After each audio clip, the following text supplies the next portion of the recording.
Euskal Garagardoaren elkartea irabazia asmorik gabeko elkartea da. Duela 6 urte sortu zen eta Euskadiko 12 garagardogile elkartzen ditu. Indarrak batu dituzte marka kolektibo bat sortzeko, jatorri eta kalitate ikur eta guzti. Euskal Garagardoa, Basque Beer. Mungiako Belako auzoan boga elkarteko garagardotegietako bat da. Urtzi ugalde dugu bogako marketing arduraduna eta enpresa aurkeztu digu. Hau boga garagardo kooperatiba da, hemen Euskal Garagardo naturala ekoizten dugu. Gu hasi ginen 2014 urtea, ikusirik kanpotik zetorren olatua, batez ere Kataluniatik eta Euskal Herrira heltzen ari zela. Eta kooperatiba sortu genuen, gazte ekintzailez osatutako kooperatiba bat. Eta gure helburua izan da hasieratik jendeari garagardo artisaua, Euskal Garagardo artisaua eskuragarri ustea. Azkenan hor dauen inertzia multinazionalek orain arte jarri duten produktuak oso sotakabairrei ziren eta askoz ere anitzagoak izan daitezke zapore eta usainen kultura berri hori nahi izan dugu jarri. Nolabait baita ere lotuta Euskal Herriko kulturarekin, itsasoarekin eta hor inguruan dauden abentura zale guztiei nolabait omenaldia eginez. Duela 10 urte hasi ziren jarduera honekin, denbora pasa edo, baina 2014 urtean boga sortu zuten profesionalki. Kooperatibak 4 langile bazkide, 3 bazkide laguntzaile eta 2 langile ditu. Abal emaileetako bat Euskal Artisau Garagardoaren lehen proiektuetako baten kofundatzailea ere izan zen, Bertoko. Albak, boga kooperatibako maisu garagardogileak hartzidura tanga guztiak aztertzen diardu, txaberren laguntzaz, prozesua ondo doala egiaztatu behar dute eta. Gutxi gora bera, garagardo bakoitza 5 astez egoten da tanga hauetan, botilaratzeko prest egon arte. Dazten bitartez, garagardoen bilakaera ere kontrolpean dute. Gaur, Urtzi dago maisu garagardogilearekin, Albak eta Urtzik tanga batetik garagardoa atera dute. Bien bitartean, Albak garagardoaren ezaugarriak azaldu dizkigu. Amerikan IPA bat probatzen ari gara. Oso garagardo lurrintxua da. Batez ere, lupulu usaina nabarmentzen da. Fruta tropikala ekartzen du gogora. Mangoa, marakuja, Maltatik datozkion ukitu gozoak ere baditu. Eta jarraian, mingostasun bizi bat uzten du. Beraz, garagardo orekatu bat da, baina zapore bizikoa. Garagardoa egiteko prozesua berez ez da oso korapilatxua. Jakina, maisu bakoitzak bere sekretua du, eta azken produktuaren emaitza horretan datza. Hasteko, garagarra maltatu egin behar da. Maltatzeko prozesua garagarra alei aplikatzen zaie. Ale hauek ernetzeko uretan murgildu behar dira, eta segituan lehortu, aire beroa aplikatuz. Oinarrizko lehengaia kalitate oneko garagar maltatua da. Kasu honetan, guk beti erabiltzen dugu 0 kilometroko garagarra. Gure lantegitik hurbilenik dagoen garagarra Arabakoa da. Maltatze lana berriz, Nafarroan egiten da. Zereala hartu eta tanga honetan nahasten dugu. Baratze tanga da. Zereala hemen sartu baino lehen, errotatik igaro behar da. Eta tanga honetan zereal puskatua ur beroarekin nahasten da, zerealak dituen azukre guztiak uretan disolbatu arte. Horrela, azukrez jositako lehenengo muztio bat lortzen dugu. Lehenengo muztioa, irakintangara pasatzen da. Zereal solidoa igaro ez dadin. Horrela, 2000 litro garagardo muztio lortzen dugu 500 kilo malta bakoitzetik. Irakintangan muztioa 90 minutuz utzi behar da irakiten. Irakinaldiko azken minutuetan, lupulu gehiago botatzeko aprobetxatzen dugu. Horrek zaporea emango baitio garagardoari.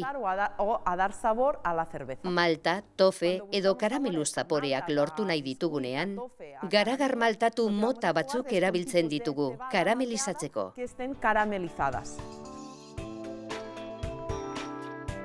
Bogak Tarbrum izeneko gunea zabaldu berri du bere pabiloiaren goialdean. Leku hau, daztak egiteko ere erabiltzen dute. Bertan, Bogako lantaldea bildu egiten da eguneroko zereginei buruz hitz egiteko. Bilera hauetako batean, Albak kontatu egin digu nolako garagardoak jartzen dituzten merkatuan. Gaur egun, Boga garagardoak 4 garagardo ditu bere katalogoan. Argia, tosta, lorea eta beliza. Sasoiko garagardoak ere egiten ditugu, edo edizio bereziak beste marka batzuekin elkarlanean, edo gizarte proiektuetarako garagardoak. Bogako izarra argia da, marka horrekin hasi baitziren.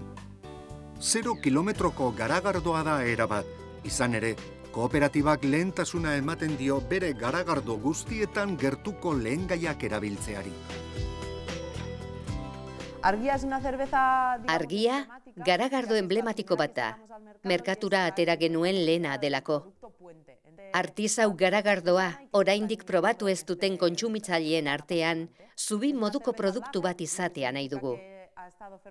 Lager garagardo bat da, horrek esan nahi du, legamia berezi batekin hartzitu dela.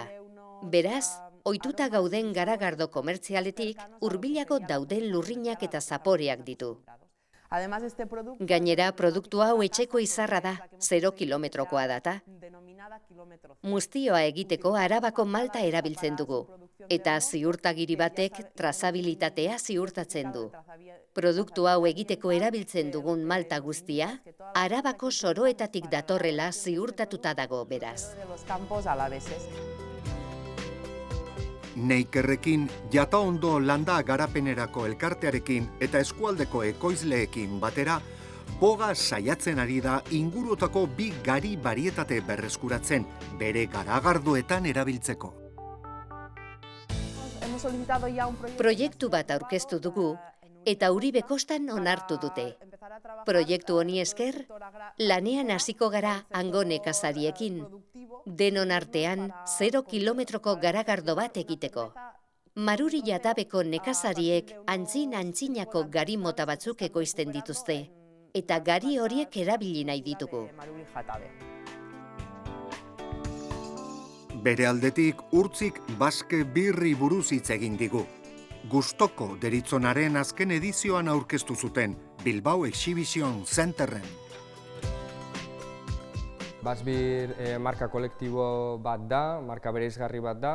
Ja 2014 urtean elkartea sortu genuenean, pilar edo helburu oinarritako bat izan zena, eta hain zuzen ere da Euskal Garagardo gile ezberdinak batzea, nolabait, eta bereizgarri bat eskaintzea kontsumitzaileari. Azkenean, kontsumitzaileak bera jakitea ze garagardo ari dan ekoizten Euskal Herrian, edo Euskal Autonomia Erkidegoan kasu honetan, eta zein ez. Oso zaila baita gure sektorean, dauen oligopolioa montatuta dagoela, buru ateratzea, bai zentro produktibo bezala eta bai marka lokalak bezala. Bogak tokiko lehengaien alde egiten du, eta Euskal Garagardoaren elkarteko gainerako 11 bazkideak erabat ados daude politika horrekin. Basbir marka kolektiboarekin lotuta, beste hainbeste proiektu daude Euskal Garagardo elkartean, hain zuzen ere lehen sektorea trakzionatzeko.